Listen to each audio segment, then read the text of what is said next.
Good morning and welcome to yet another Viewpoint with Sumant Raman interview special. Today we're going to be talking about the Mekedatu Project. I think all of us know this project between Karnataka and Tamil Nadu on a tributary of the Cauvery. And this is basically something that has created a lot of controversy, with Tamil Nadu saying that Karnataka should not go ahead with the project.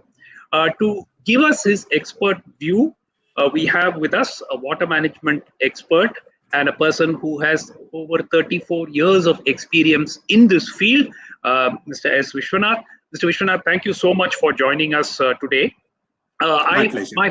My first question to you is on the Mekedatu project. Now, we hear that this has been in the works since the 1930s and 40s.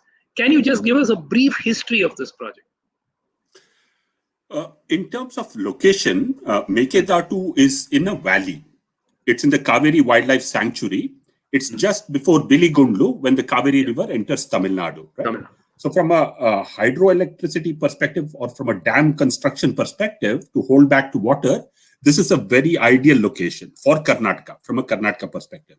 However, it has ecological and environmental consequences which are very big. The one advantage for Karnataka, advantage quote unquote in terms of the water allocation, is that it's able to manage the entire catchment of the Cauvery within Karnataka state to the 99.99% if it sets up a dam at Mekedatu. So essentially, so Tamil Nadu would be completely dependent, because currently there is no downstream reservoir after Kabini and KRS. Now you're going to put one more, which could mean potentially that Karnataka, should it so desire, can completely cut off Cauvery water supply to Tamil Nadu. Is that right? Well, in theory, that may not be possible, because even with the Mekedatu reservoir, you will not be able to hold on to all the waters that are allocated to Karnataka, but it will definitely be able to give Karnataka a leveraging position insofar as the unmanaged portion of the catchment is concerned. Okay. Why is this project for Karnataka being pushed as a water supply for Bengaluru project? Is it to sort of hoodwink the Cauvery Management Authority to say that the water will not be used for irrigation? Well, it cannot be used for irrigation because downstream of Mekedatu, there is no irrigable area or command area within Karnataka itself. So there is no way that Karnataka can use it for irrigation purpose unless it does major lift irrigation, which is unlikely because there's no rich fertile or command area there. The second part to the answer is that Bangalore now gets its water from the Kabini and KRS reservoirs. There's no specific allocation for Bangalore in terms of the overall irrigation management. Bangalore has been slowly picking up more and more water from these reservoirs, essentially designed for irrigation. What Mekedatu would do was to give a specific water supply dam for Bengaluru city, which now no longer exists in the Karnataka space. Scheme. But my question is, we are told Mekedatu dam or balancing reservoir, if constructed, would store 63 TMC feet of water. But the water requirement of Bengaluru is apparently less than 10 TMC feet from this particular reservoir, right? So what is the remaining 53 TMC feet being stored for if you can't use it for irrigation? No, I think there's a bit of a misreading of the situation. Currently, Bangalore uses 19 TMC feet of water. With the existing water supply scheme, it gets about 1,450 million liters per day to the city of Bangalore, right? But it will also get an additional 11 TMC feet with the implementation of the Cauvery fifth stage, right? So that is another 775 MLD, which means 11 TMC. So total of 30 TMC feet would be what Bangalore would get. This would just about meet the current requirement of Bangalore city at 150 liters per capita per day, which is the standard for a metropolitan city. And for a future projected growth and for industrial demand, there would definitely be some more waters needed, right? So 30 TMC feet is the current demand. 60 TMC feet is perhaps arriving from a future projection for Bangalore, as well as the dam characteristics by which the water will be held by Mekedatu Reservoir. Okay. Now, the question is there any benefit? Because I think Karnataka, one of the things Karnataka has been sort of trying to spin this, if I may use the word, is that Tamil Nadu will also benefit because greater amount of water will be stored. I mean, that's what some of them have been trying to project it as. Now, is it really true? Because this water is anyway coming beyond Biligundlu into Tamil Nadu, and Tamil Nadu has the mechanism to store it. So, what is the argument that eventually excess Cauvery water can be stored here and it will benefit Tamil Nadu and so on? How is that justified? Well, that's a slightly tenuous argument. However, what one sees from this is that in an unmanaged catchment, since there's no control on the flows, it may be that we do not know how much of the runoff will be reaching Biligundlu, the measuring station where Tamil Nadu water is measured. Yeah. And so therefore, there's no management responsibility there. Once a dam comes, then in terms of the Supreme Court order and as well as the Cauvery Management Board, then the fixed releases, which are almost every 3 days kind of a release, which has been specified by the Management Board, that can be achieved in a more structured way, right? That's the argument from Karnataka's side. Is there a possibility of a joint management of a dam if it is by chance, if permissions are granted or if it eventually does get constructed? Because you see, for instance, the Mullaperiyar, Tamil Nadu PWD actually controls the dam, even though the dam is technically located on the Kerala side. So is there something possible where Tamil Nadu, because there is a lot of anxiety and emotions are running very high in Tamil Nadu on this issue right now. So is there a possibility that some kind of an arrangement like that would be a via media? Well, I think with the constitution of the Cauvery Management Board and the Water Authority there, now broadly the powers are no longer with the state fully in terms of the release of the water. So already powers have been ceded to almost a central authority or entity, right? So I don't think there need be worry from Tamil Nadu's side about release of water. However, the point is that in the years of scarcity, both the tribunal and the Supreme Court awards are not very clear and transparent as to how much water should be released and when. The formula for distress is not still very clear and transparent. So therefore, that may cause worries to Tamil Nadu, and genuinely so. And is it possible for Karnataka to just go ahead with the construction, as they keep saying, after they get the environmental clearance and so on? Can they just start building it? I mean, surely that should not be possible, right? Because it's an interstate river, and you cannot build a dam on it or a balancing reservoir without the approval of all the states. Well, if you look at the history of the Cauvery Reservoir, for example, or the Harangi Reservoir, it did not have central approval at the point of time it started to get built, right? But then the tribunal awards had not come, but in 74 and in the 70s when these dams were built, it was done by the state on its own, right? So I think morally speaking, it behoves every state to consult the downstream state and come to a conclusion and then work with it. That is the intent perhaps of the Chief Minister of Karnataka's letter to his counterpart in Tamil Nadu. Legally, the environmental impact assessment coming through is also a question mark, because this is a wildlife sanctuary and it's a very, very pristine ecological sanctuary. The third point is, I'm sure that it will be legally contested and it will reach the courts, even though Karnataka may argue that it can go ahead and do things on its own. I think the courts will step in at a point of time. Okay, but the other thing that has been mentioned is this is not a dam, it is a balancing reservoir. And since it is purely for providing drinking water, it would not come under the quote-unquote the definition of a construction on an interstate river. How do you view that perspective?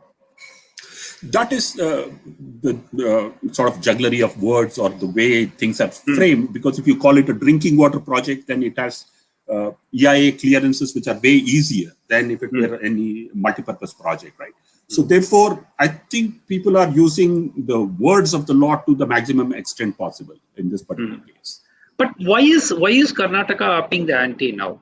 I mean, this has not been a severe water shortage year, because last year the monsoons were good, though this year the monsoons have not been very good so far. But what is the reason why this has suddenly come back into the public gaze? I mean, why should the Karnataka chief minister start saying, yes, we are going to start building, and make such announcements? What is the immediate provocation? And they know that the matter is in court. They know the matter is also before the Cauvery Water Management Board. Tamil Nadu has already raised objections. So this is a political issue. One cannot analyze it from a political perspective, but fact to remember that the original proposal came from the previous Congress government with the then minister there, and is being pursued by this BJP government. But that's a political issue, and I'm not the expert to comment on a political decision that's being taken. Okay, so the timing is more a political reason why it is being pushed. But as an expert in water management in this area, what is your assessment? Is it possible for this dam to get built without Tamil Nadu's explicit approval? I do not think so. I do not think so, and I do not believe so. If that is the case, then it seems even more strange for a state to keep upping the ante on this particular issue, is it not? Because the only thing that it can cause is it can cause a worsening of the relationship between the two states on something which anyway is going to go to court. Again, I know it's a political question, but Dr. Sumatraman, but what I would just like to emphasize is the tragedy of the situation is that we are not addressing the ecological integrity of the river. We're not talking about the health of the river and the way the Cauvery should be treated, right? For example, in Tamil Nadu, sand mining will continue to be rampant, industrial pollution will continue to be rampant, whereas the focus of attention will shift to Mekedatu, and these reforms which are needed very desperately within will be missed out, will take a back burner. Similarly, in Karnataka, the protection of the catchment, the Kodagu forest, the Wayanad forest in Kerala, this will lose the public space, and therefore we will not focus on it. All our tributaries of the Cauvery also need special attention for the catchment to be managed, for the soils to be managed, for the river water quality to be managed from pollution. That we lose fact that is more important than balancing reservoirs or dams is the unfortunate part of the overall river management system that we have put in place. And a lot of the blame falls on the tribunal and the way we go about dividing water, not working on the river, but working on the waters in the river and somehow seeing allocations as the key issue within the river management system. No, but you were speaking about how Tamil Nadu could improve its yield by doing things other than merely objecting to Mekedatu and so on. Yes. How could Tamil Nadu better utilize the water that it is already receiving? So a vast chunk of the rain that falls on the Cauvery basin is in as soil moisture and as aquifer waters or groundwater. Surface water, which reaches the river, is about 15 to 25% of the total rainfall that falls on the river. A vast chunk of it is not entering the river. If you want water management, then the river is the end point of the whole system of rainfall, right? If we have better soil and water conservation practices, if we have better decentralized tank systems and area systems to be developed, better recharge systems, and a focus on sustainable groundwater management, soil conservation management, and organic soil buildup, and the right crop choices, both states can stand to benefit from it. What is preventing that? I mean, it can't be politics, surely. So we do not have the right institutions to govern our rivers. We do not have a river basin institution which keeps tabs on the health of the river ecosystem. What is happening to the biodiversity? What is happening to the soil? What's happening to pollution loads, for example, right? To track it and then to suggest measures by which we can intervene to prevent the decay of the river quality, as also to improve soil and water conservation measures and forest catchment measures, systems. Unless we create the right river basin institution, we will continue to fight about water allocations, which is a tragedy for us. If you were to advise the two governments on Mekedatu, what would your advice be first to the Karnataka government and then to the Tamil Nadu government? My advice to the Karnataka government is please do look at the ecological impact and the environmental impact. The mahseer, the river otters, there are many species which will be very negatively impacted just because we are building that reservoir. So do take a serious hard look at the ecological impact and try and see whether the dams can be modified to have the least environmental impact. For Tamil Nadu, don't up the ante politically, but figure out a way by which that water, that 192 TMC feet that you deserve to get from Karnataka in a distress year or in a 50-year formula, that is assured to you. But do your best to make sure that the river itself is, and the integrity of the river itself is maintained in terms of sand mining and in terms of pollution. How are the NGOs in Karnataka, environmental groups, what is their response to this particular project? Because we've seen in Tamil Nadu, there is a very strong environmental lobby which comes out against a dozen projects. You must already be aware, starting with things like hydrocarbon extraction, or which, for instance, oil natural gas has been extracted for the last 40 years, but now the environmental groups say that it should stop. So there have been a lot of very proactive NGOs in Tamil Nadu. But in Karnataka, on such issues, have these groups been vocal, or are they taking a back seat fearing a political backlash? No, they are vocal. They are pushing the point for the Cauvery Wildlife Sanctuary, which is part of Karnataka's heritage, and it has to be treated as a heritage. However, as you know, Dr. Sumanth Raman, once you up the ante and bring in a confrontation or a positioning against another state, then local voices of opposition get drowned in the bigger noise of subnationalism. That is a typical political ploy which is played out between the states, and therefore saner voices, ecological voices that are concerned about social issues get drowned in this drumbeat. But are there voices in Karnataka which are saying no, this should not be done? Yes, there are ecological voices which are questioning the impact of the dam and the balancing reservoir construction on the environment and on biodiversity in the Cauvery system. Okay, but are these voices vocal? Because I've sort of been going through and trying to identify many, if I could spot some of those voices. But who are these groups? They are small groups which are fighting for the mercy, for example, for the river otter, for example, and for the integrity of the Cauvery River itself, for example. There are small groups which are really concerned about it and are worried about it. Okay. And finally, one question in terms of the overall management, this distress formula, which has been really the heart of it. I mean, the years when there is an excess of water, there has never been a problem. So this distress formula, why is it that the Cauvery Management Board, the Supreme Court in its verdict was also a little vague on the distress formula, and there's been nothing done. I mean, after all, the problem is only in the distress years, right? I mean, and without that distress formula, what is the board going to do? When there is plenty of water, we don't need a water management board to say if Karnataka is not able to store the water, it comes down. So there is hardly a problem. So if there is a distress and the water management board does not intervene, how would you assess the performance of this board till date, and why is there no distress formula? So the performance of the board itself is vague. We don't know what they have, what orders they have issued, how far they have been responsible, what is their thinking, what is the logic they are putting into place for the sharing of waters, how do they calculate distress itself. So it's been very vague, it's not transparent, it's not open. The challenge is this. See, Karnataka has been allocated 284.75 TMC feet of water. It has adequate storage for only about 110 TMC feet. That is the total water that the large reservoirs can hold. Right? How does it do that? Holding on to the 284.75 with just 110 TMC feet of storage created. It's an act of dexterity, and it's also an act of the distribution of the rainfall and the flows into the river. This will increasingly get challenged in the coming years. Even in years of sufficiency, you'll find that peak flows will occur in 1 month or 2 months. So you will behave as though in distress for 10 months to 11 months, and you will behave as though you're in surplus for just 1 month. Because you don't have storage. Correct. So this award itself, unfortunately, has been poorly crafted, even by the Supreme Court in terms of the formula. It's not transparent and it's not clear as to, for both states, as to what it exactly means. And therefore, it needs a lot more work for it to be understood. Groundwater, for example, has been completely excluded from the award to a large extent, except for a small chunk in the basin of the Cauvery. Right?